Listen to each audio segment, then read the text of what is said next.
If you're able to zoom out of your own self, if you like, and look at yourself critically from the eyes of another person, self-reflection is one of the, I guess, the most important skills or competencies that all of us should nurture. Because at the end of the day, none of us has the truth. If we are wise enough, we can research and kind of double check with your own wisdom, with your own blind spots and all these type of things. So if you become more mature in life, you're beginning to realize that you don't know anything. We should be listening to other viewpoints. What a good leader should embrace: to shut up and to listen and to ask questions.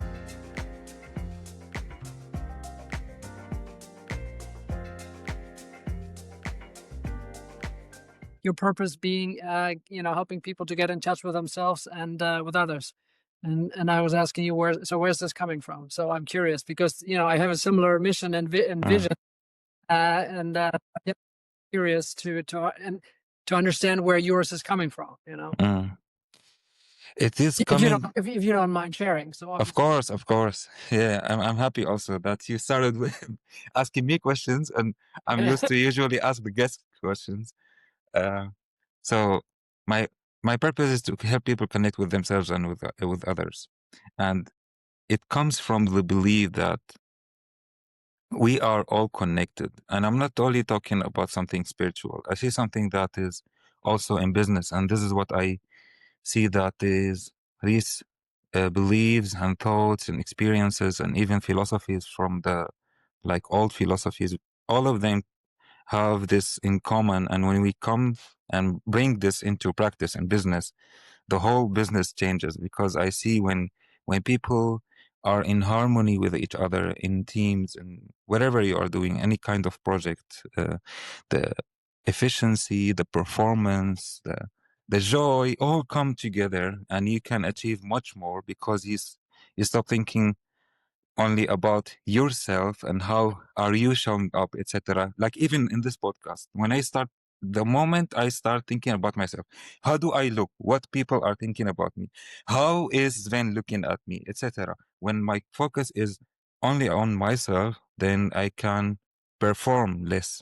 And when I think about others, how can I connect with others, how can I connect deeply with myself, then I can achieve much more. And this is, let's say, if I can talk about my purpose the whole hour, uh, but let's say this is the core of the thing. And I'm very curious to see how many ways can I live this in practice in business also, at the same time co-creating with leaders like you. And now since you asked me, I would like to hear from you. How do you like to introduce yourself? And I know that you don't like introducing yourself with, let's say, only titles, etc. So first of all, who are you? And also the question after this is, how can we have these deep discussions also in business?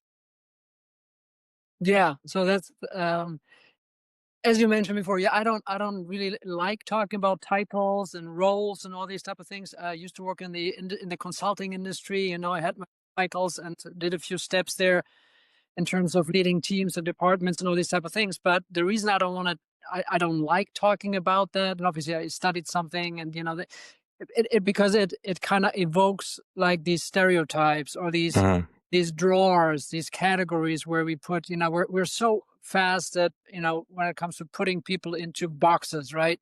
And it's so tough to get out of these boxes once you're in there.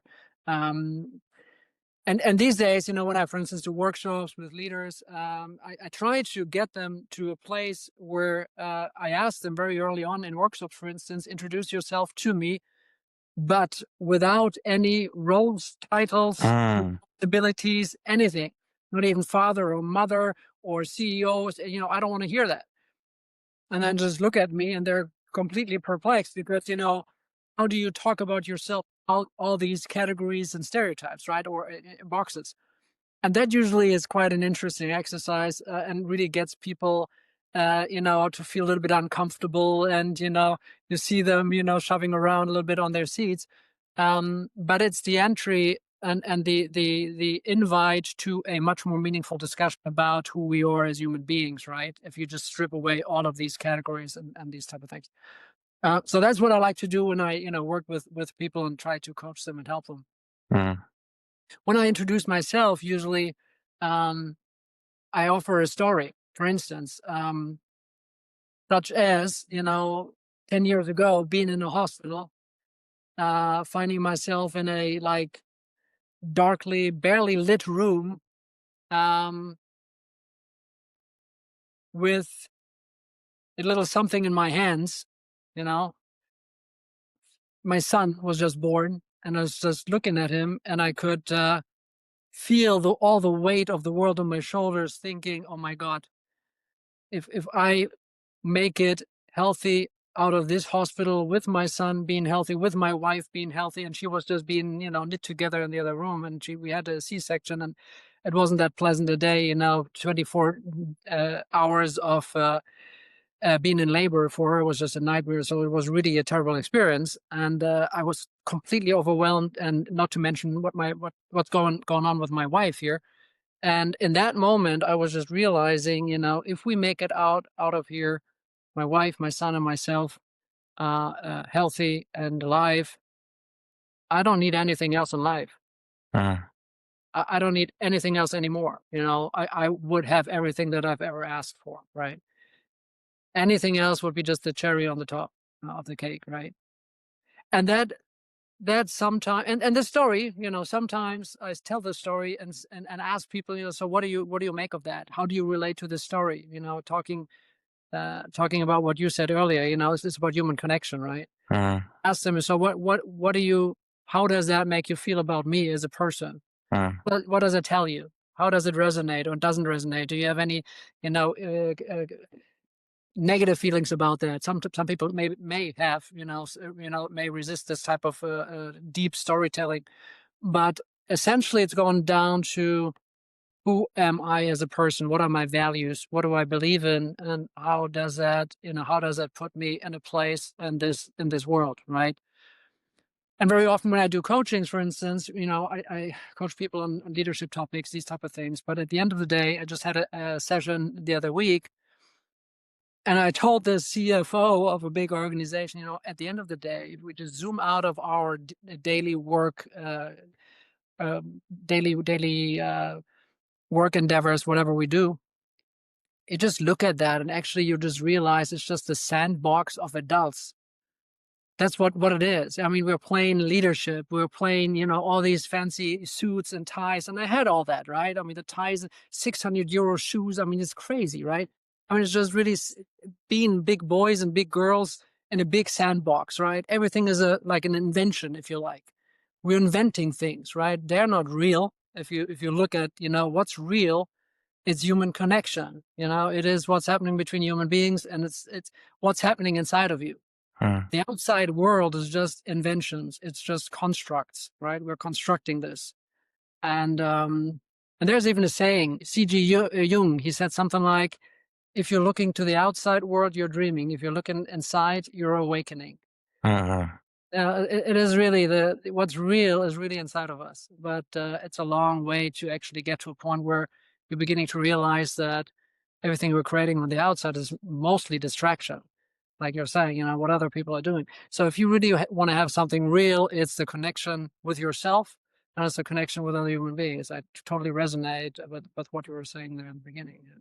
mm. But that's a little bit about me, that's in terms of what's important to me, and who I am, and yeah.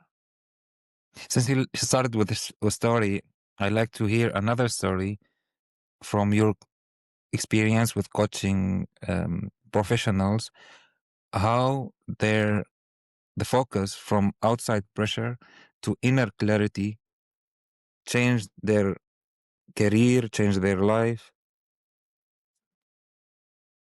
Yeah, there are many instances where, usually when I coach people, when people get in touch with me, it's on one of two occasions.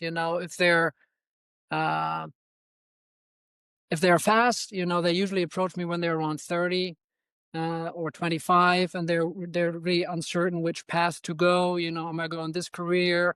Or am I going like the slow path or the fast path? These type of questions occur. And but far more often I talk to people who are 45 plus, kind of like midlife crisis, quote unquote, where they're having all this pressure on them, right? They're having a maybe family with kids.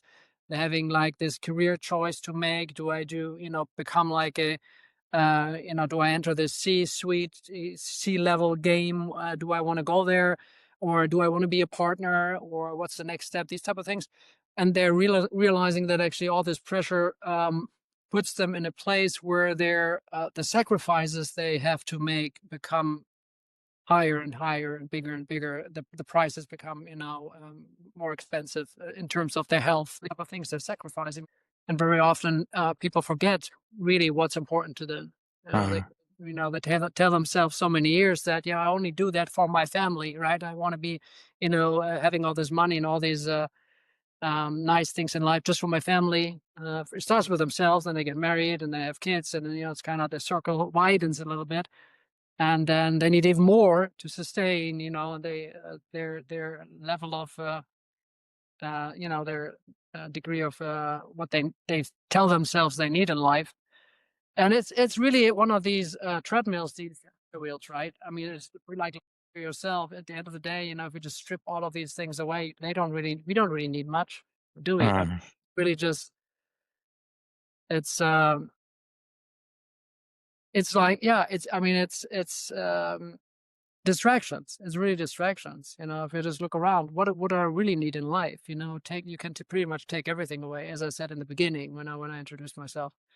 Just not my son and my wife. It can be replaced anywhere. I can be replaced as a coach. I could be replaced. I was replaced, a couple times in my working life when I was employed as a consultant, as a manager, and all these type of things. You can always be replaced. That's not important, right? But uh, you cannot be replaced as a father, obviously, or as a mother, or as a husband.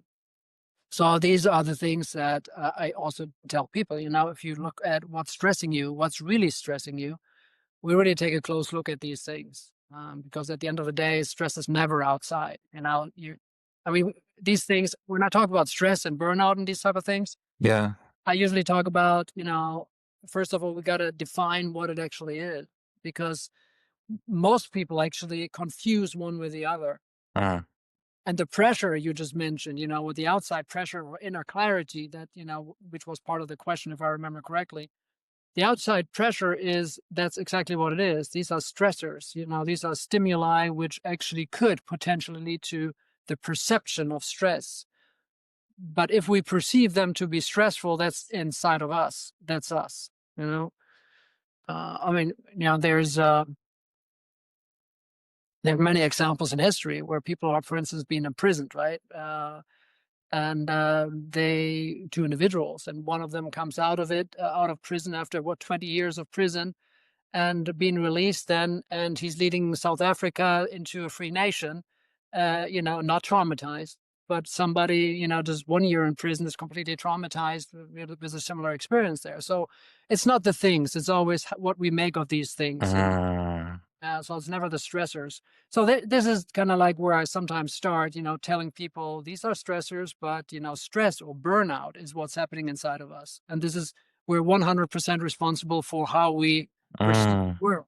We're responsible for our thoughts, for our feelings, for our actions. We are 100% responsible for that. And the outside world is what it is. And we're being things are being thrown at us, which we don't like. Or sometimes we don't get things we do like, and that's what it is. So it's just and it's not easy to swallow sometimes, this truth, right? It's people would like to, keep finger pointing and blaming the outside world for where they are and what it is and how they feel, but the feelings again is inside of us.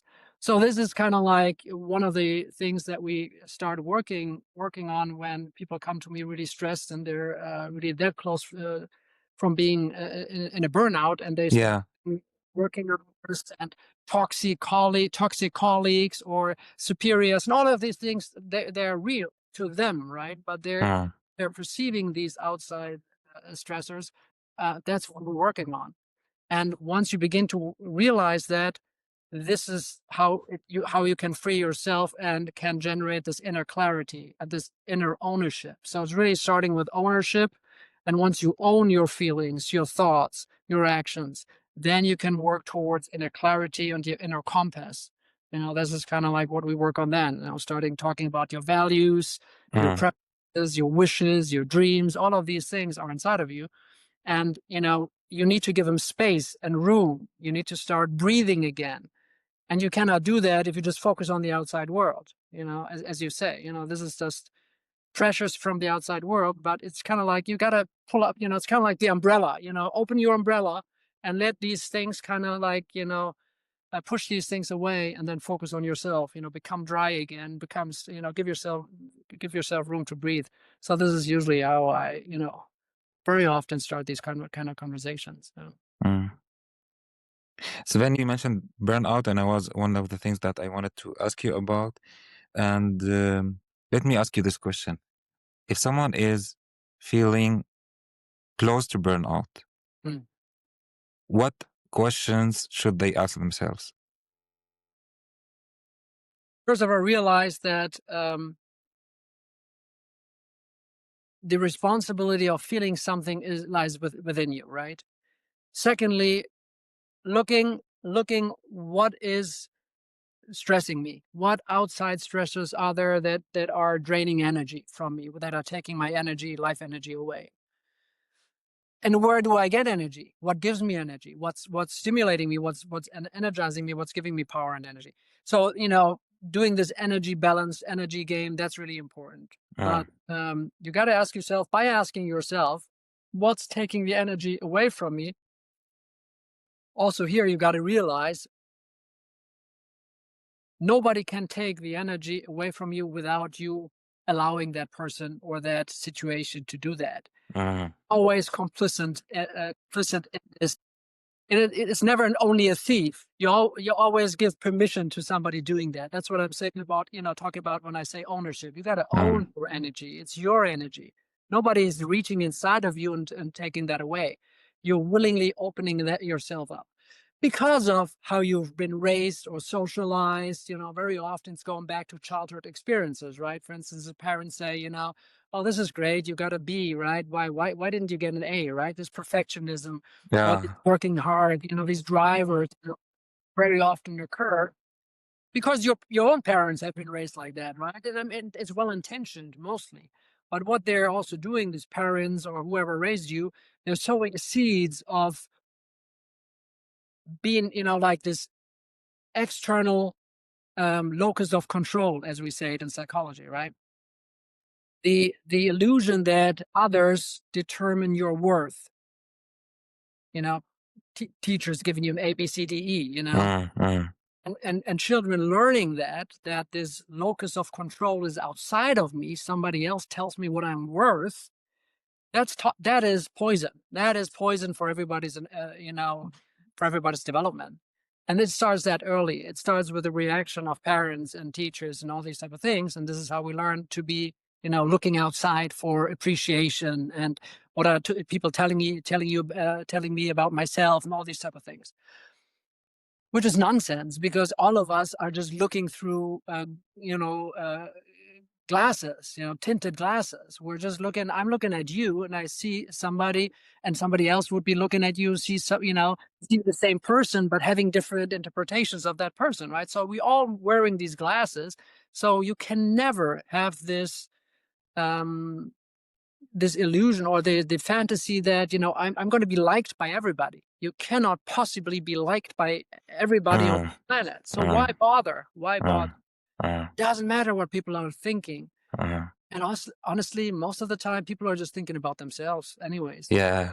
They're not thinking about you. Mm, They don't care about you. mm, If I'm just pulling this sweater up, or if I'm just people don't care. They're just watching this, and they may be amused, and they think, "Oh, this wasn't nice. This is entertaining." Next thing, they turn around, do something else.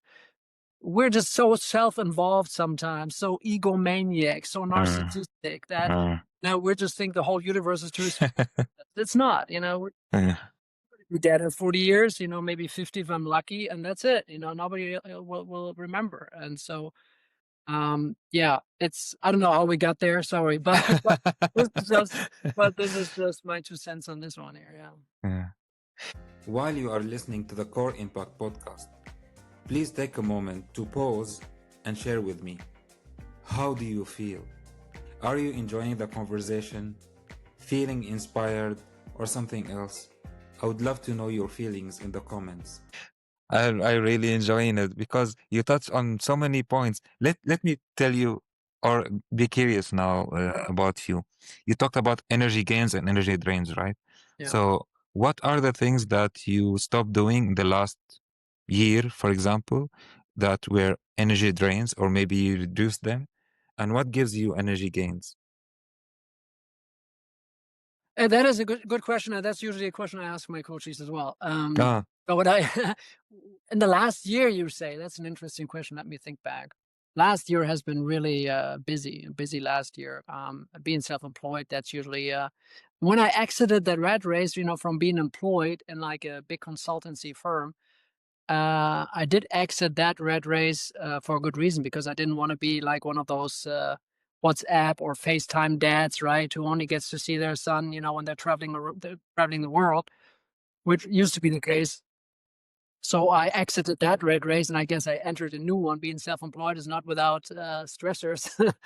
um, so being able to work from home more gives me much more free time to spend with my son. That wasn't the main thing that I did change. From moving around, traveling the world.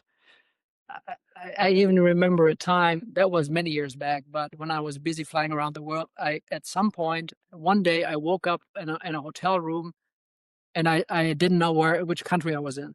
ah, And that to me was, okay, this is a wake up call. I gotta, this is too much. This is too much. I don't want to do that. And, shortly after, when I became a dad, I realized, that's not the way I want to raise a family, or be, I want to be more present.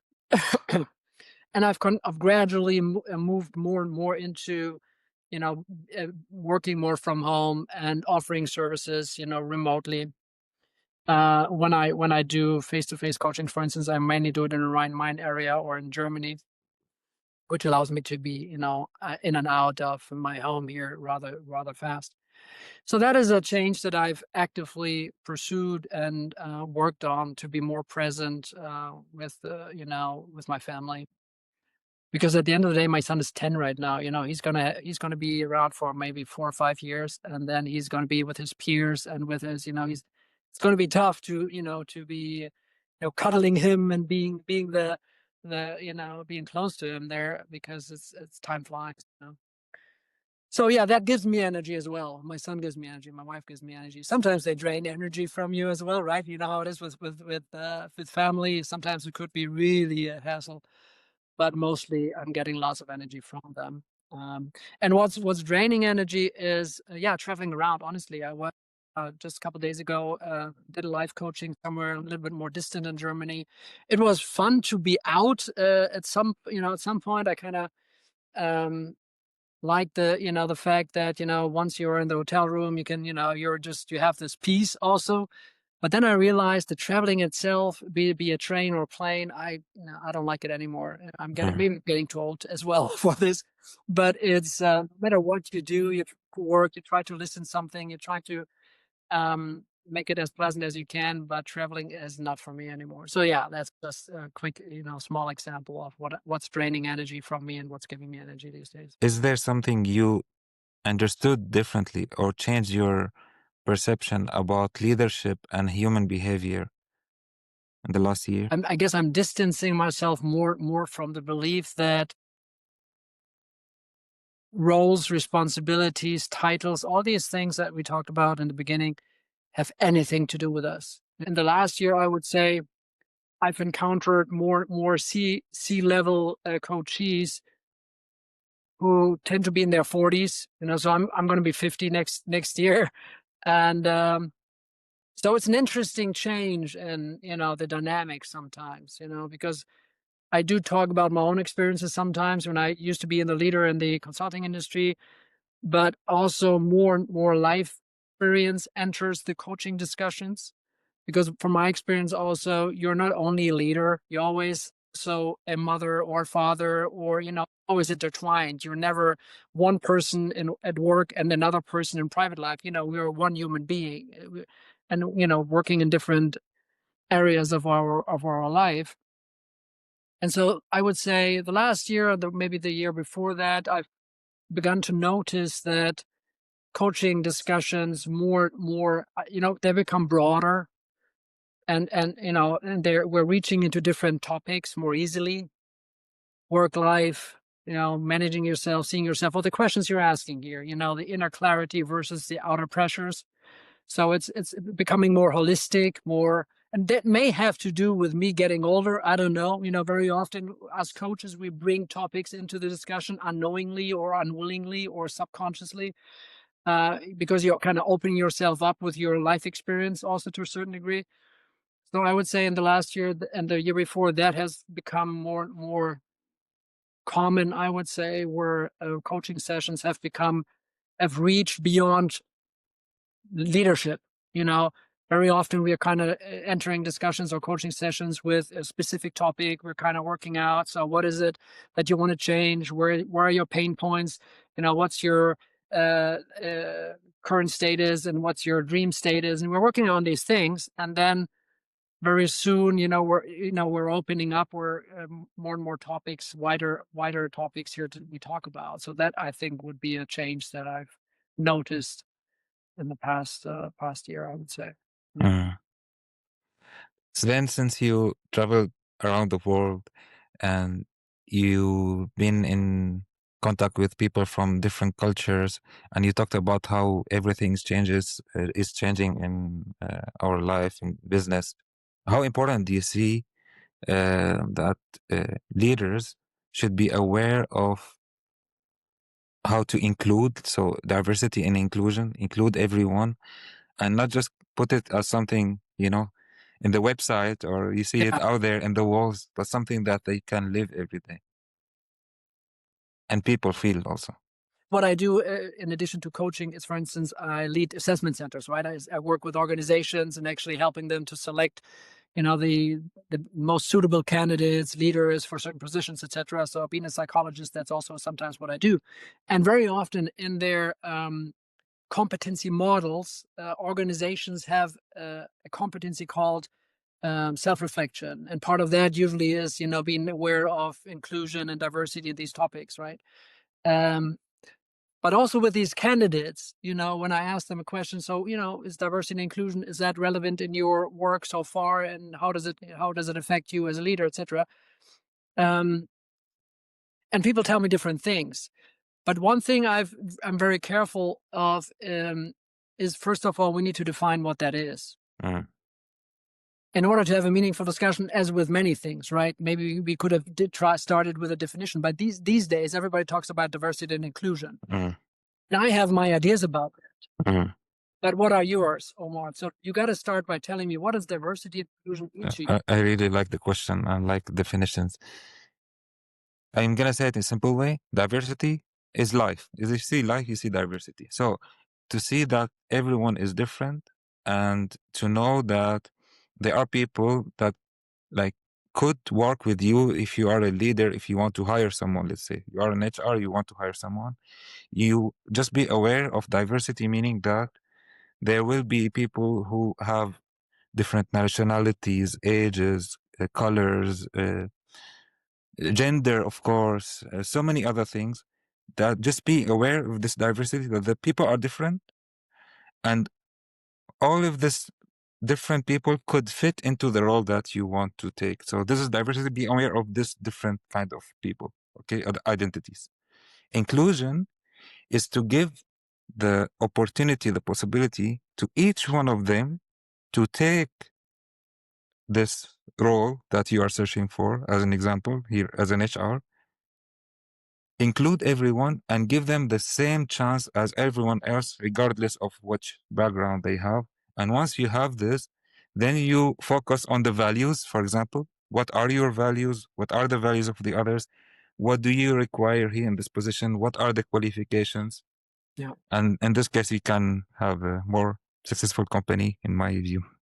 100%, 100%. Everything that you've said, I'm just ticking the boxes here. Honestly, I'm married to, for instance, my wife is with a Turkish background, right? She's got a Turkish background, so we're kind of like this mixed family right there, right? In Germany, very open with regards to all of these different aspects of diversity and inclusion, and 100%. The one thing I would add, though, is all of the above, given the qualifications are met. Mm. Merit is the foundation, So if you're giving a job, for instance, to somebody, and if you're, you're offering a job to someone, and you have certain criteria that need to be ticked, or competencies, for instance, degrees or whatever. I guess degrees become increasingly irrelevant, and and in 10 years we don't need. I mean, that's a different discussion, right? Degrees, but if you have the merit is non-negotiable, right? But once people are ticking the boxes, the official requirement, the competence level for a certain job, then absolutely there should be no distinction with regards to all of the criteria aspects of diversity that you mentioned. Everybody should have the same chance, given that the qualifications are in place. What we should not do, though, is in like quotas, for instance, where Oh yeah. not softening Mm. this merit box in order to include people who we deem to be underrepresented due to sexual preferences, Mm. nationalities, or whatever criteria you want to put in place. There shouldn't be any double standard. There shouldn't be any, this is the one box where you are hired if you are a person of color, if you are having whatever preference, and this is the other box if you are not meeting the criteria. It should be the same, the same requirements. That's where Mm. I'm coming from these days. Always have come from. And this is how we used to see it, I don't know, 30 years back when I was younger. This is what diversity and inclusion was all about. We never had, we didn't, but honestly, we didn't care where people are coming from, what their sexual orientation is, or what their age is, and as long as the qualifications are met, they should be hired, of course, right? I mean, there were always racist, there was always bigoted people in Germany as well. But this is how I grew up, right?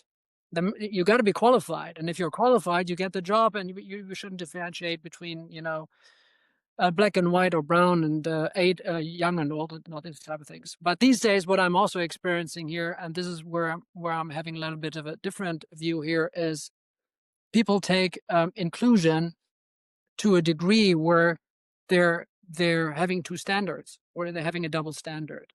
And talking about quota and all these type of things. So it's an interesting field, Mm. interesting to, and we need to have deeper discussions about these topics for sure. Yeah. And Mm. in terms of leadership, honestly, in the past 20 years, why I helped organizations select leaders,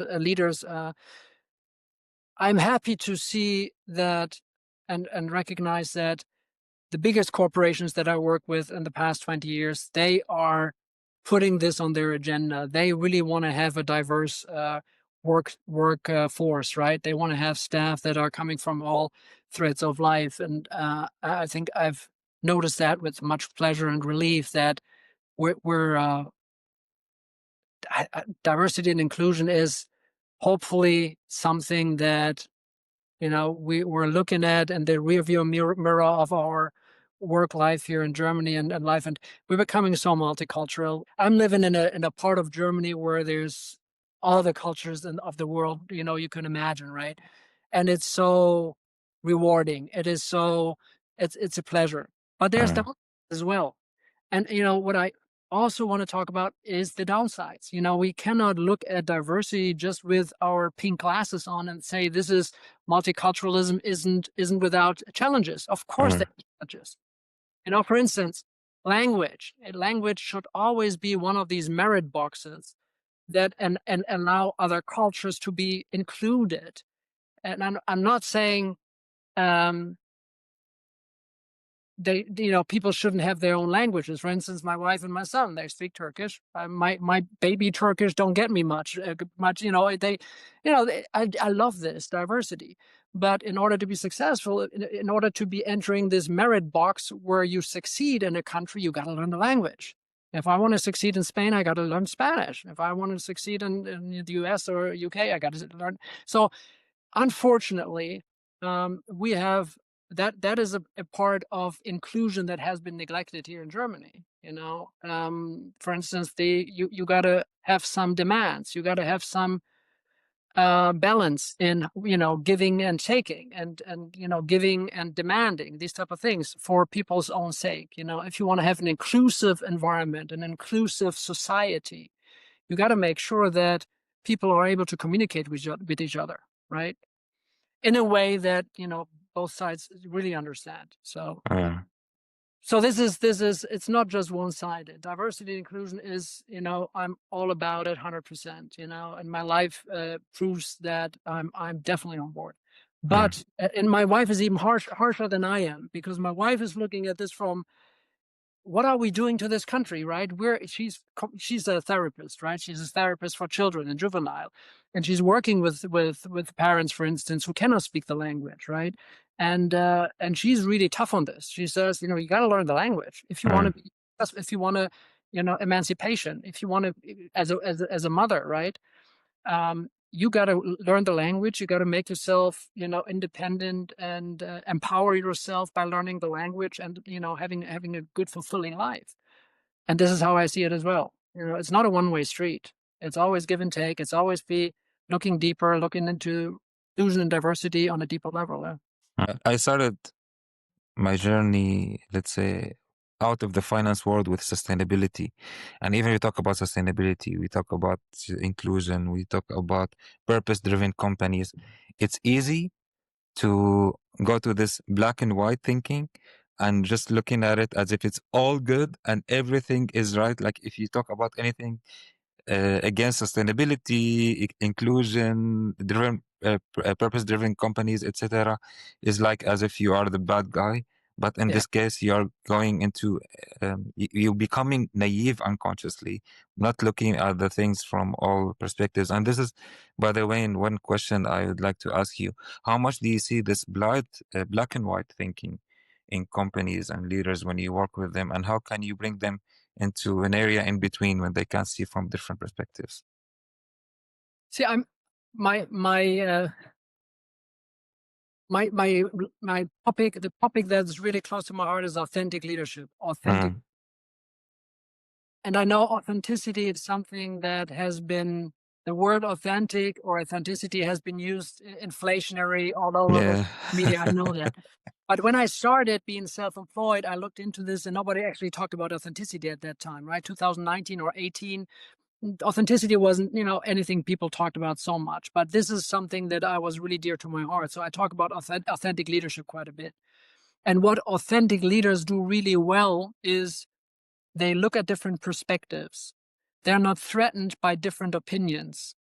They actively integrate different viewpoints into their decision making. They invite resistance. They invite different opinions because they appreciate the diversity. They appreciate different differences of opinions.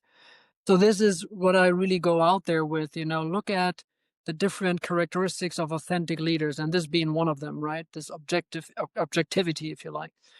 And so, my approach is, if you look to be authentic, you're not threatened by, different opinions, right? About anything, inclusion, diversity, because you have this inner stability, this inner compass, your values, what is really important in your life. And there is no threat to this. There's because you are like a rock, It takes many people with chisels and hammers to actually do anything to this rock, right? And many people don't have this stability. But once you do, once you have this inner clarity, your inner compass, where you are and where you want to go, you appreciate diversity. Beautiful, because it's not threatening. Diversity threatens people who lack this authenticity, this inner stability, right? They're threatened by differences and different viewpoints, these type of things. So that's one of the reasons why I embrace authentic leadership or authenticity so much, because it helps people, first of all, to do this 180 degrees turn around and look at themselves, really work on themselves. No matter what wind or what storm is outside of there, you have these deep roots, that gives you stability. it's beautiful, and whatever grows on the tree, different fruits maybe, it's beautiful. You can accept it, wherever you are, whatever environment, you take this with you, and you're stable. You have this inner stability. Yeah. So that's how I see it. Uh, do you like to tell me, especially that, like your background and interest and expertise between authentic leadership and psychological safety?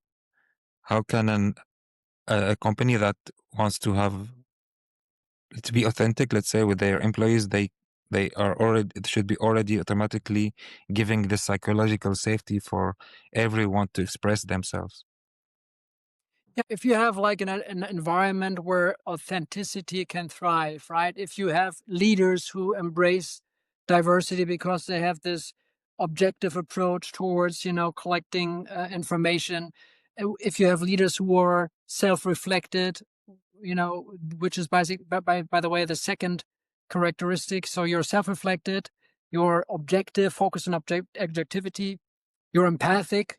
You talk about yourself openly, about your feelings and emotions, and you also have a bit, an open ear for how people feel around you, and you have strong values. You have this moral perspective. These are the four characteristics of authentic leaders. Self-reflected, objective, empathic, and value-based. So once you have these leaders in place, and if you create this atmosphere of authentic leadership, or like in an authentic environment within your organization, people can thrive. People feel safe. People have this psychological safety because they know they can speak up.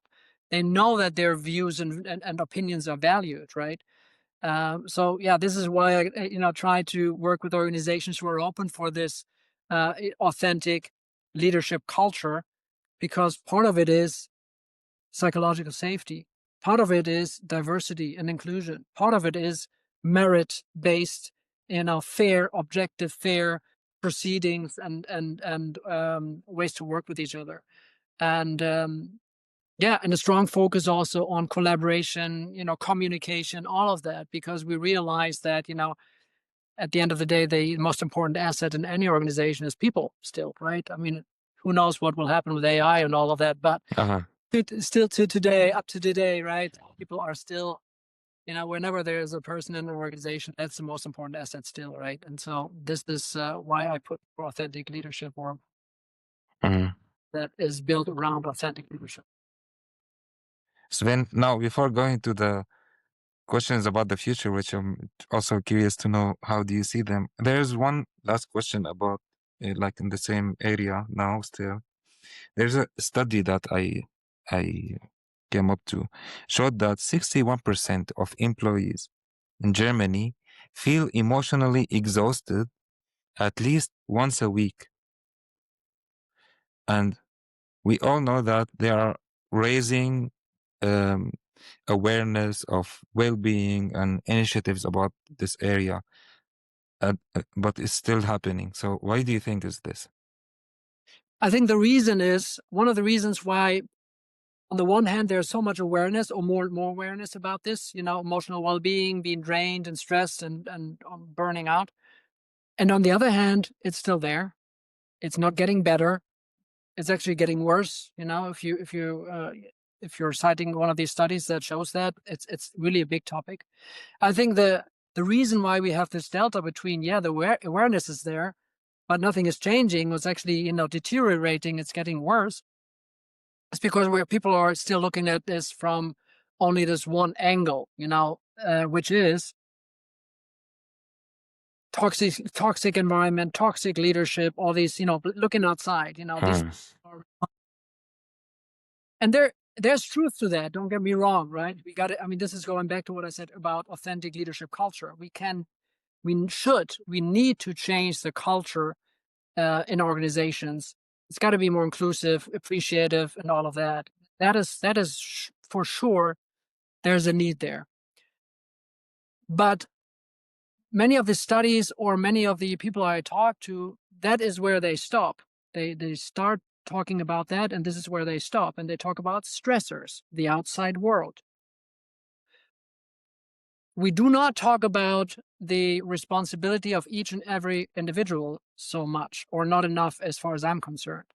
And why are people feeling stressed? Why are people feeling that they're burning out? We're not looking at the reasons for our feelings and cognition, or the thoughts and our actions. No, it's two things here. We got to look at the environment, the stressors, but we also got to look at the individuals.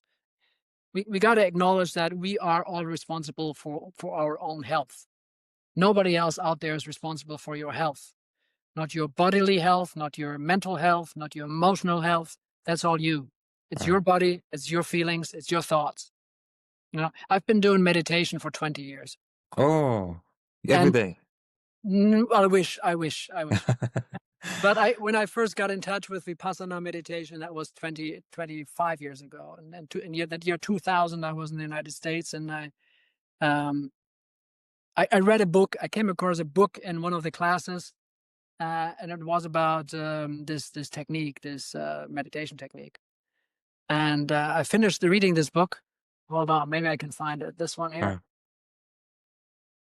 This is the German version, right? This is the German version. Die Kunst des Lebens. Yeah, the art of living, the art of living, and yeah. So this is the book that I stumbled across 25 years ago. Not this exact same one. This is probably the 5th version. But and when I finished reading it, I thought, "Oh, this can't be true. This is too good to be true." What's in that book? That's just, it's not, never happened. This is not how human beings work or they operate, right? And I decided to visit one of these retreats, 10-day retreats, Vipassana retreats, 10 days, no talking. You get up at 4 o'clock in the morning, you meditate for 10 hours, and you go to bed at 7 o'clock or something, 1 meal per day. It felt like a prison, but I've never been so free in my life. So this is where I got in touch with how we are responsible for our thoughts. First of all, most of the time we're not in control of our thoughts. Most of the time we're drawn from A to B, and we're thinking into the future, we're thinking into the past, but we're never in the present moment. And once you realize that, and once you begin to change that a little bit, more and more in these 10 days, you are in the present moment. More and more you recognize that, I'm okay, my mind is fleeting. It's thinking into the future again, or in the past. And the more you pull yourself back by observation and awareness of the present moment, you're coming at the, I'm trying to fast forward here, many things that are life-changing there, but I've come to realize that really there's only one person in life who's responsible for how you feel. The feelings or the interpretations of what's outside of there, out in the outside world, is only here. You're perceiving, interpreting, and responding to the outside world, each and every one of us. And if you want to change stress or burnout, this is what you need to realize, every single one of us. No matter what the working hours or the toxic leader looks like, or like a backstabbing peer, of course that is all there. But not every single person responds to these stressors the same way. And the only way to really overcoming stress and burnout is in each and every side, and inside of us, it's inside of each and every one of us. It's not the stress. We can, of course, dial down the stressors. We can work towards a more inclusive and appreciative working culture. Of course, it's going hand in hand. But at the same time, if we really want to make sure that everybody is less stressed, you also got to look at the individual level. You remind me of Dr. Catherine Koster. She was also a guest on my podcast. She said, inclusion starts from within.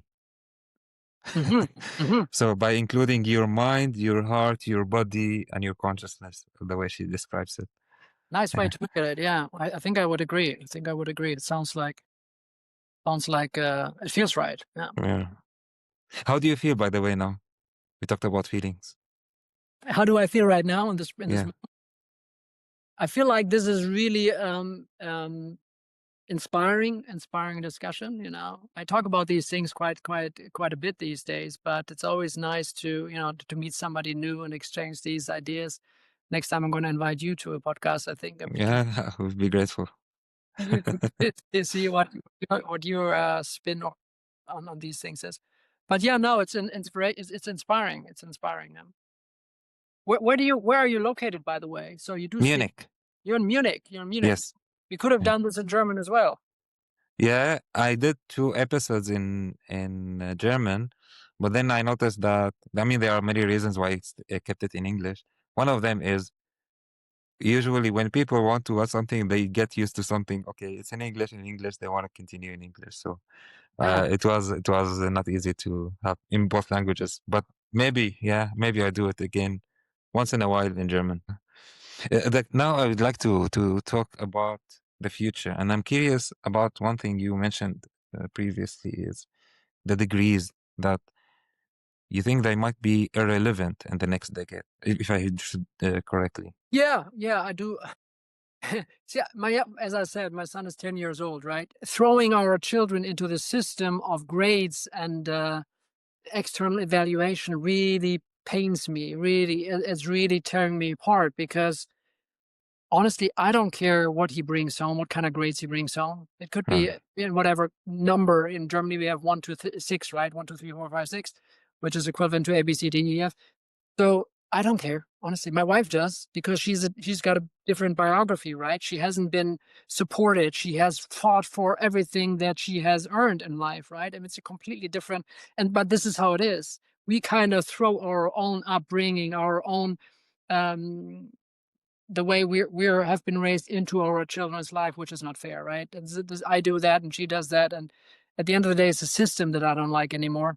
Why? Because what they're learning right there, what you and I learned, I don't know how much you recall from the way you've been taught or what you learned in school. I don't, maybe 1%. And this 1%, has this been meaningful to my current job? No, of course not.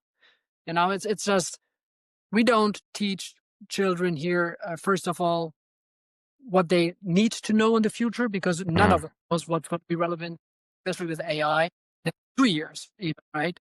What jobs will be made redundant by digitalization, AI, and all these type of things.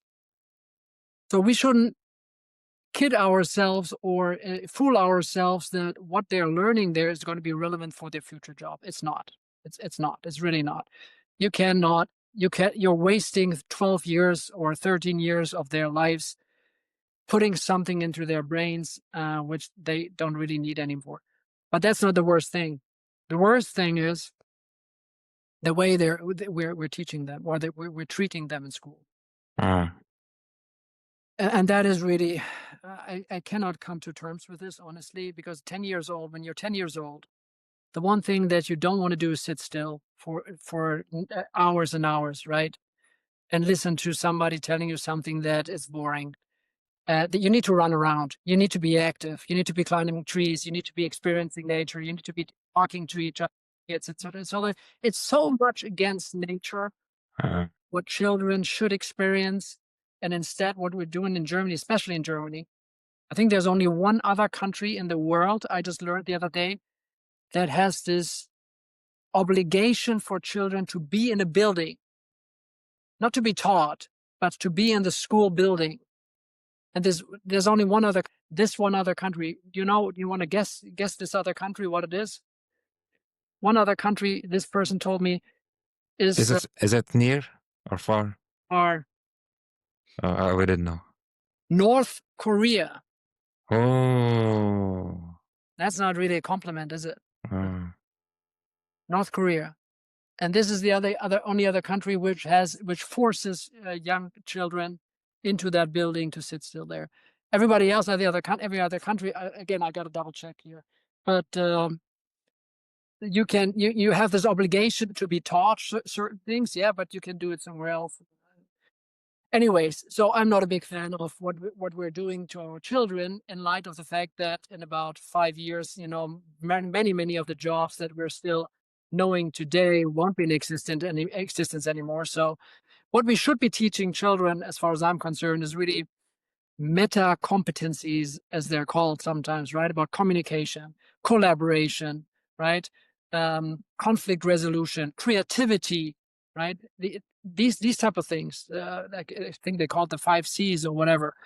Like these meta competencies, human skills that, that problem solving, critical thinking, that is important. That gets you to a place where you can actively shape and participate in this world and the needs of this world, of the future world, right?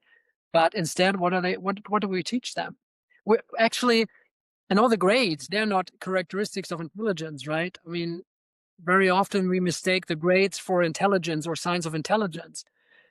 Honestly, when my sons brings home an A, mostly maybe a B here or there, I don't celebrate this so much. My wife does, but again, we have different upbringings. Why don't I celebrate that? Because to me, it's not an expression of intelligence or a sign of intelligence to have a good grade. It's a sign of being able to adapt to a system that forces you into your place. That's not something that I like. That's not something that I would, vote for or embrace.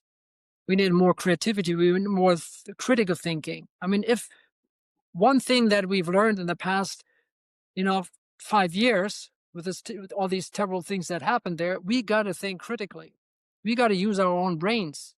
We got to use our own hearts, common sense, instead of being pushed into saying yes and, agreeing to everything that people tell us to do. So that's my 2 cents. I don't know if you can relate to this or not, but Yeah, totally, Sven. I'm really grateful, and I also I feel it that was inspiring, especially the last thing that you said about the future and the system, and especially talk about critical thinking. By the way, this is one of the things that makes me happy and joyful and keeps me doing this podcast. Really, like just hearing some thoughts and having such connection with people that for me are inspiring.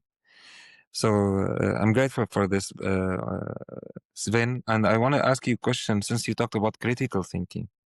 What are the most things that you think every leader should be aware of? Like, let's say 1 to 3 things, biases or like main things that usually people overlook.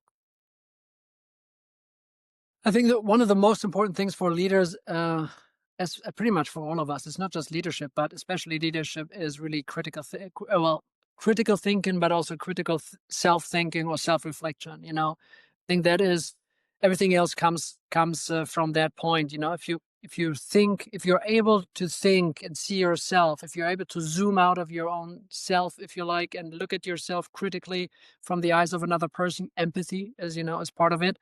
But self-reflection is one of the, I guess, the most important skills or competencies that all of us should nurture and try to expand or use more often.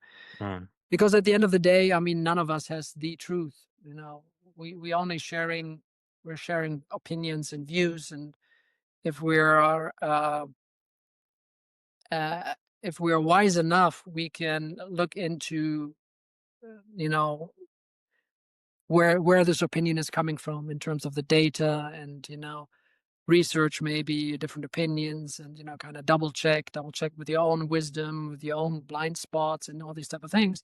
So if you're become more and more mature in life, hopefully you're beginning to realize that you don't know anything. We don't really know. We know.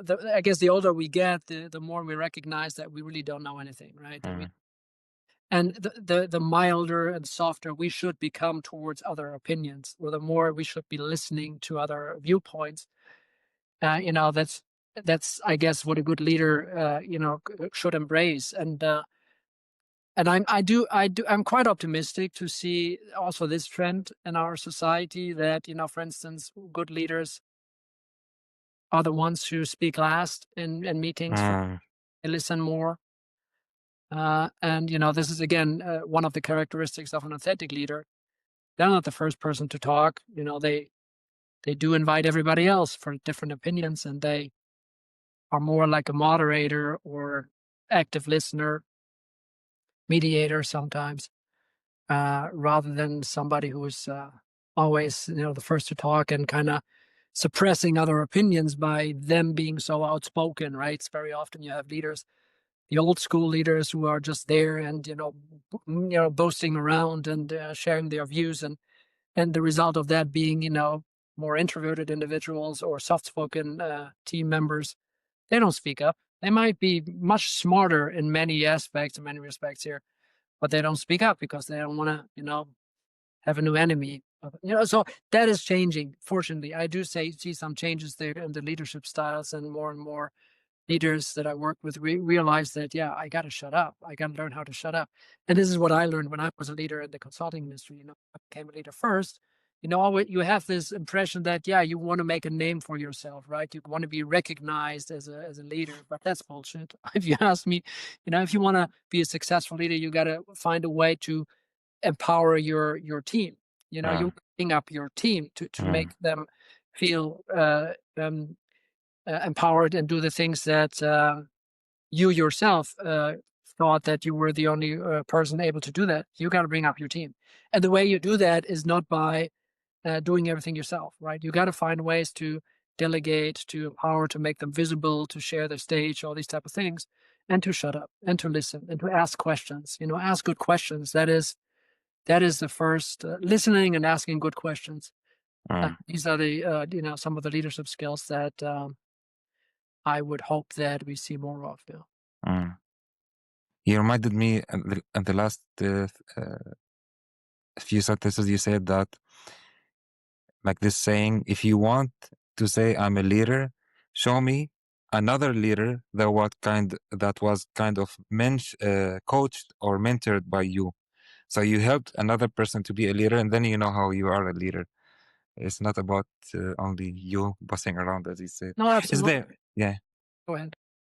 is there anything you like to, since we start talking about the future, you like to mention about the future of work in the German-speaking world?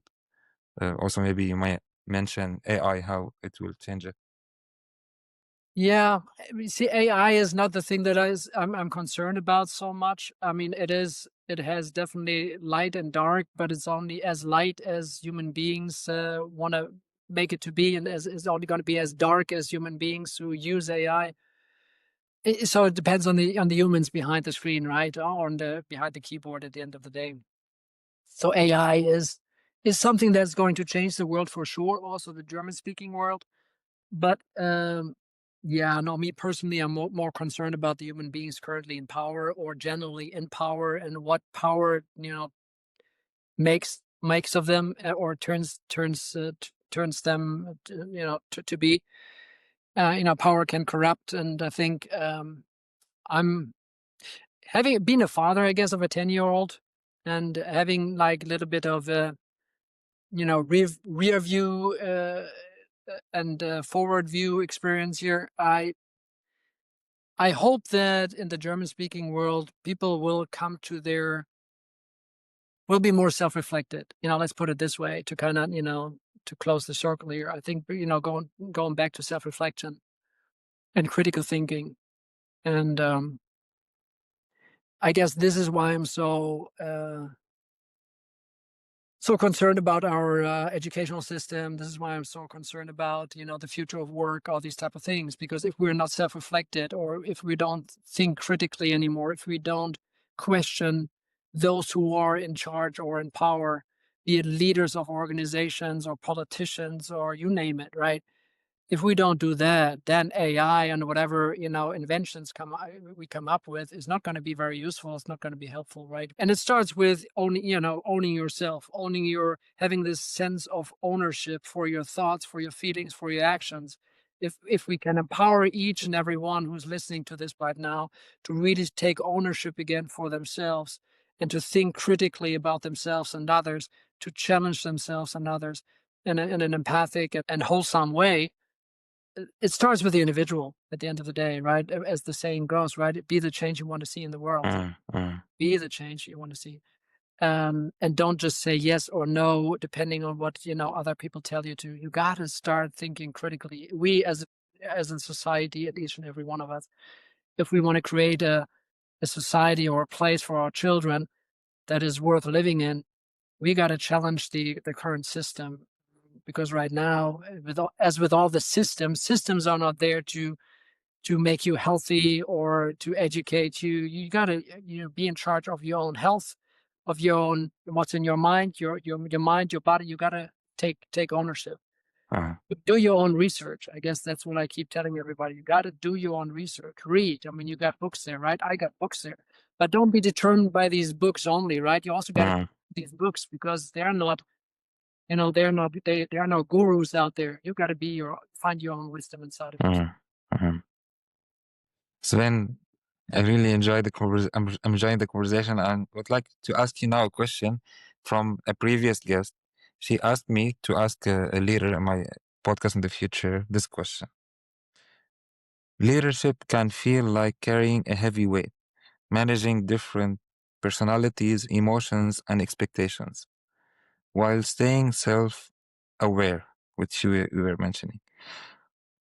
Why do you choose to carry that weight and walk this path of leadership? Mm. Yeah, if you see yourself as, I think the more you self-reflect, you more realize who you are inside, and you differentiate yourself from the external world, the more you realize that my stress is not the same as the outside stressors. My feelings are my feelings, and whatever is outside of there could affect my feelings, but it doesn't need to. The more you're growing in this realization, the lighter the weight. The weight is not going to be that heavy anymore, Mm, because you don't feel that you're responsible for somebody else's growth. You don't feel the weight of responsibility anymore, because you realize that as much as you are responsible for your thoughts and feelings and actions, everybody else is. How I used to see myself as a leader when I was still self-employed, when I was still employed in the organizations, towards the end, I came to the realization that I'm more like a gardener, or like a farmer who's sowing seeds. You're sowing seeds, but you don't need to have the can of water right there, watering the seeds all the time, or making sure there's no shade. The sun is always there. You don't have to do that as a leader. You're just sowing the seeds for empowerment, for growth, for mentoring, you do that. You're sowing seeds, right? But what comes out of these seeds, that's their responsibility. mm, mm, Everybody is responsible for their own development. Everybody is responsible to lead themselves. You can be, as a leader, you can be a coach or a mentor, right? A guide. But at the end of the day, you're just sowing the seeds. And it's their responsibility to do the watering, to do the sunlight, to provide some, fertile soil, right? You're not the soil. It's they're the soil, right? Once you have this kind of mindset, then you don't feel that pressure anymore. mm, The weight, you can take that backpack full of stones off your back. It's going to be much easier to walk down the path of authentic leadership, rather than feeling this, I'm responsible for so many things. Really, leaders should really ask themselves, what am I really responsible for? You're responsible to create a good environment, which we talked about, right? Like an environment where people can thrive, or at least an environment where people are not being discriminated against, or being put in boxes, or being treated in a bad way. That's part of your responsibility as a leader. Sure, sure. But you enjoy that because you have this inner clarity, and it feels natural to be somebody who supports this kind of environment, who wants to nurture that, because you feel that inside. Of course, you want to bring it to the outside, but that's fun. That's exciting, if you have this mindset. So if you ask me, yes, leadership in the beginning feels like pressure a lot. If you feel like I got to do this and this and this, but this is only because you're not there yet inside enough. mm, Once that's at least my experience, right? The more you're kind of having this inner clarity, the easier it is for you to distinguish between, yeah, this is my responsibility, this not. mm, This I'd like to do, and this not. You got to say, starting no to things where you think that you're not responsible anymore, or you mm, shouldn't be responsible for that. So yeah, that's I get where your other guest is coming from. I get it, because I've been there. But I do think the more mature you are as a leader, with this inner clarity, the lighter leadership actually can be. It doesn't have to be a burden. It could be really a lot of joy. It could be a lot of it could give you a lot of energy, actually. Sven, what is one question that you've been reflecting on lately and you are curious to hear the opinion from a future guest, relevant future guest? What would they say about it? Honestly, to me, it's just like how to shape the future in a way that it's good for all children. What we can do, honestly, this is not so much about, maybe it's about leadership, but it's broader than that, right? How we can create a society of really independent thinking, collaborative, critical thinking, empathic individuals, what each and everyone can do in order to find people where we can connect and create a society where it's less about power and these type of things. It's more about connection. So that I'd be really curious to not just read books about it. We all have books about it, but really to get some firsthand experiences from future guests of yours here. Thank you very much, Sven. I really enjoyed and I was inspired. And I like that, like the topics we mentioned, especially authenticity. It's not only something that we talked about, but we already practice. And I like this kind of critical thinking, seeing things from different perspectives.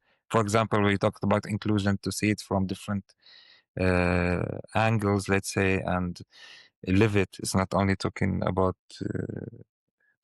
it and being self-aware and so many other things that I'm going to reflect on them. So thank you very much, Sven, for that.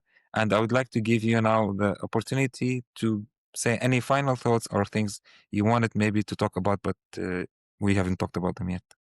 While you are listening to the Core Impact podcast, please take a moment to pause and share with me. How do you feel? Are you enjoying the conversation, feeling inspired, or something else? I would love to know your feelings in the comments. No, you had some really great questions. I mean, it felt like I couldn't stop talking, right? So I don't have anything to that. No, you did a great job asking those beautiful, insightful questions. So thank you for that. Thanks for the invitation. It was a pleasure meeting you. Thank you, Sven, and looking forward to what we can co-create in the future. Would love that.